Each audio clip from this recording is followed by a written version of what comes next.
Hello everyone, स्वागत है आपका आपके अपने YouTube channel online knowledge point में। आज के इस वीडियो में हम एसएससी जीडी एग्जाम के पिछले वर्षों में पूछे गए मोस्ट रिपीटेड जीके के क्वेश्चन लेकर के आए हैं दोस्तों, जो कि आपके आने वाले एसएससी जीडी की परीक्षा जो कि फरवरी महीने में होने वाली है उसके लिए बहुत ही इंपॉर्टेंट है। तो अगर आप इस बार एसएससी जीडी की नौकरी पाना चाहते हैं तो इस वीडियो को एंड तक जरूर देखिएगा दोस्तों। यहाँ से आपके क्वेश्चन पूछे ही जाएंगे। तो आइए आज की वीडियो स्टार्ट करते हैं। हमारा पहला क्वेश्चन है आज का, रंतौंधी किस विटामिन की कमी से होता है? तो दोस्तों जो रंतौंधी है ये विटामिन ए की कमी से होता है। तो इसका राइट आंसर हो जाएगा option number B, vitamin A. और अगर विटामिन ए का रासायनिक नाम पूछा जाए दोस्तों तो ये होता है रेटिनॉल, याद रखिएगा ये भी। अगला क्वेश्चन है, झेलम नदी का प्राचीन नाम क्या था? तो दोस्तों झेलम नदी का प्राचीन नाम वितिस्ता था, यानी कि ऑप्शन नंबर बी हमारा इसका राइट आंसर हो जाएगा। और बात करें बाकी ऑप्शन की दोस्तों, तो जो विपाशा है ये व्यास नदी का प्राचीन नाम था।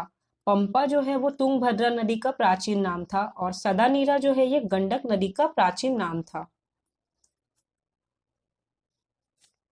नुआखाई उत्सव मुख्यतः किस राज्य में मनाया जाता है?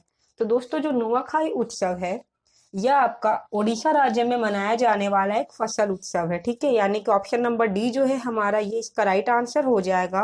और दोस्तों ये जो नुआखाई उत्सव है यह गणेश चतुर्थी के एक दिन बाद ही मनाया जाता है ओडिशा में, ये भी याद रखिएगा। अर्थशास्त्र की रचना किसके द्वारा की गई थी? दोस्तों ये कई बार एसएससी जीडी की परीक्षा में पूछा गया क्वेश्चन है। तो इसका राइट आंसर हो जाएगा option number A, Kautilya. Kautilya ने अर्थशास्त्र की रचना की थी। और कौटिल्य जो थे वो चंद्रगुप्त मौर्य के प्रधानमंत्री थे। सौरमंडल का दूसरा सबसे बड़ा ग्रह कौन सा है? दोस्तों यहाँ पर दूसरे सबसे बड़े ग्रह की बात हो रही है। तो सौरमंडल का दूसरा सबसे बड़ा ग्रह शनि है। ऑप्शन नंबर डी इसका राइट आंसर हो जाएगा। और अगर बात करें सौरमंडल की सबसे बड़े ग्रह की तो वो है दोस्तों बृहस्पति। और दोस्तों जो शनि है इसके वर्तमान में सबसे अधिक उपग्रह है। अगर कितने उपग्रह है अगर पूछा जाए तो वर्तमान में इसके 145 उपग्रह है। जी हाँ दोस्तों, सबसे अधिक उपग्रह वाला ग्रह शनि बन गया है। और बृहस्पति जो है नंबर 2 में आ गया है, ठीक है। उपग्रह के मामले में पहले नंबर पर शनि है। अगला क्वेश्चन है, हीराकुंड बांध किस नदी पर बना है? तो दोस्तों जो हीराकुंड बांध है वो महानदी पर बना है, यानी कि ऑप्शन नंबर डी हमारे इस प्रश्न का राइट आंसर हो जाएगा। और दोस्तों अगर पूछा जाए कि यह बांध जो है किस राज्य में है तो हीराकुंड बांध दोस्तों ये उड़ीसा राज्य में बना है। और यह भारत का सबसे लंबा बांध है, ठीक है। अगर इसकी लंबाई पूछी जाए कितनी है तो यह जो बांध है दोस्तों ये 26 किलोमीटर लंबा है, ये भी याद रखिएगा। अगला क्वेश्चन है, लिपुलेख दर्रा किस राज्य में स्थित है? तो दोस्तों यह जो लिपुलेख दर्रा है यह उत्तराखंड राज्य में स्थित है, यानी कि ऑप्शन नंबर सी हमारे इस प्रश्न का राइट आंसर हो जाएगा। और दोस्तों जो यह लिपुलेख दर्रा है यह भारत के उत्तराखंड और चीन के तिब्बत क्षेत्र के बीच की सीमा पर स्थित है, यानी कि यह भारत को चीन से जोड़ता है, ठीक है, ये भी याद रखिएगा। बाबर ने भारत पर पहला आक्रमण कब किया था? मोस्ट इंपॉर्टेंट क्वेश्चन है दोस्तों। तो इसका राइट आंसर हो जाएगा ऑप्शन नंबर बी, 1519। बाबर ने भारत पर पहला आक्रमण 1519 ईस्वी में किया था। मानव शरीर का रक्त बैंक किसे कहा जाता है? ये जीडी की एग्जाम में कई बार पूछा गया है दोस्तों। तो इसका राइट आंसर हो जाएगा ऑप्शन नंबर ए, प्लीहा या तिल्ली। दोस्तों जो प्लीहा या तिल्ली है इसे मानव शरीर का रक्त बैंक कहा जाता है। भारतीय संविधान का अनुच्छेद 19 से लेकर के 22 जो है वो किससे संबंधित है? तो दोस्तों यह संबंधित है आपका स्वतंत्रता के अधिकार से, यानी कि ऑप्शन नंबर बी जो है हमारा ये इसका राइट आंसर हो जाएगा। कोशिका की खोज किसने की थी? तो इसका राइट आंसर हो जाएगा option number B, Robert Hooke. दोस्तों रॉबर्ट हुक ने सर्वप्रथम कोशिका की खोज की थी। कब की थी पूछा जाए तो 1665 ईस्वी में की थी, ठीक है, याद रखिएगा ये भी। भारत में राष्ट्रीय आय की गणना किसके द्वारा की जाती है? तो दोस्तों इसका राइट आंसर हो जाएगा ऑप्शन नंबर सी, राष्ट्रीय सांख्यिकी संगठन, जिसे कि हम लोग एनएसओ भी बोलते हैं। तो भारत में राष्ट्रीय आय की गणना यही जो संगठन है ये करती है। तालीकोटा का युद्ध किस वर्ष लड़ा गया था?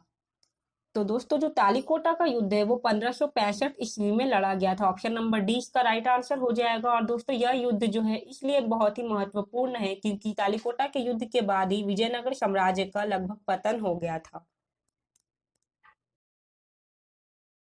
भारतीय संविधान में राष्ट्रपति के चुनाव की प्रक्रिया किस देश से ली गई है? तो दोस्तों हमारे संविधान में राष्ट्रपति के चुनाव की प्रक्रिया आयरलैंड के संविधान से ली गई है, यानी कि ऑप्शन नंबर सी हमारे इस प्रश्न का राइट आंसर हो जाएगा। ठीक है। और अगर पूछा जाए कि कौन से अनुच्छेद में राष्ट्रपति पद का प्रावधान है, तो दोस्तों हमारे संविधान के अनुच्छेद 52 के अनुसार भारत का एक राष्ट्रपति होगा। ठीक है, ये भी याद रखिएगा। मुगल काल की राजभाषा क्या थी? तो इसका राइट आंसर हो जाएगा ऑप्शन नंबर ए फारसी। मुगल काल की राजभाषा दोस्तों जो थी वो फारसी थी, क्योंकि जो मुगल वंश का संस्थापक था बाबर, वो अफगानिस्तान का रहने वाला था। ठीक है, इसलिए उसकी राजभाषा जो है वो फारसी थी मुगल काल की। आयोडीन की कमी से कौन सा रोग होता है? तो दोस्तों आयोडीन की कमी से होने वाले रोग का नाम है घेंगा रोग। ऑप्शन नंबर 20 का राइट आंसर हो जाएगा। फूलों के अध्ययन को क्या कहा जाता है? तो दोस्तों फूलों के अध्ययन को एंथोलॉजी कहा जाता है। ऑप्शन नंबर डी इसका राइट आंसर हो जाएगा। साथ ही अगर बात करें बाकी के 3 ऑप्शन की, तो जो पेडोलॉजी है दोस्तों ये मिट्टी के अध्ययन को कहा जाता है। पोमोलॉजी दोस्तों जो है ये फलों के अध्ययन को कहा जाता है। और ऑफियोलॉजी जो है ये सांपों के अध्ययन को कहा जाता है। मीनाक्षी मंदिर किस राज्य में स्थित है? कई बार ये क्वेश्चन रिपीट हुआ है दोस्तों। तो यह जो मंदिर है यह तमिलनाडु राज्य में स्थित है। ऑप्शन नंबर 20 का राइट आंसर हो जाएगा। तमिलनाडु के मदुरई शहर में यह मंदिर स्थित है। नर्मदा नदी का उद्गम स्थल निम्नलिखित में से कौन सा है? तो दोस्तों इसका राइट आंसर हो जाएगा ऑप्शन नंबर ए अमरकंटक। और अगर दोस्तों आपसे राज्य पूछा जाए तो ये हो जाएगा मध्य प्रदेश। ठीक है। और अगर दोस्तों नर्मदा नदी का प्राचीन नाम पूछा जाए तो वो था रेवा। ये भी याद रखिएगा, नर्मदा नदी का प्राचीन नाम रेवा था। और इसी के नाम पर मध्य प्रदेश के एक शहर का भी नाम है। क्या नाम है? रीवा। ठीक है, ये भी याद रखिएगा, मध्य प्रदेश का एक शहर है। सांभर झील किस राज्य में स्थित है? तो दोस्तों सांभर झील जो है ये राजस्थान राज्य में स्थित है, यानी कि ऑप्शन नंबर डी हमारे इस प्रश्न का राइट आंसर हो जाएगा। और दोस्तों ये भी याद रखिएगा कि जो ये सांभर झील है ये राजस्थान की सबसे बड़ी खारे पानी की झील है। और पूरे भारत की यह दूसरी सबसे बड़ी खारे पानी की झील है। और अगर पूछी जाए कि भारत की सबसे बड़ी खारे पानी की झील कौन सी, तो दोस्तों वो हो जाएगी चिल्का झील। ठीक है, चिल्का झील जो है वो भारत की सबसे बड़ी खारे पानी की झील है, जो कि किस राज्य में है, तो वो है उड़ीसा राज्य में। ये भी याद रखिएगा। तो दोस्तों ये थे हमारे प्रीवियस ईयर में पूछे गए एसएससी जीडी के मोस्ट रिपीटेड क्वेश्चन। अब आपके लिए एक टेस्ट है दोस्तों, इसका जवाब आपको कमेंट बॉक्स में करना है। क्वेश्चन है दोस्तों, the race of my life किस खिलाड़ी की आत्मकथा है? आपको 4 ऑप्शन दिए गए हैं दोस्तों। जो भी राइट आंसर होगा आप कमेंट बॉक्स में कमेंट करके बता सकते हैं। और साथ ही वीडियो आपको कैसी लगी ये भी बता सकते हैं। बाकी दोस्तों अगर आपको वीडियो अच्छी लगी हो तो लाइक कर देना और चैनल को सब्सक्राइब कर देना, ताकि आपको डेली ऐसी ही वीडियो मिलती रहे। और वीडियो को यहाँ तक देखने के लिए बहुत बहुत धन्यवाद।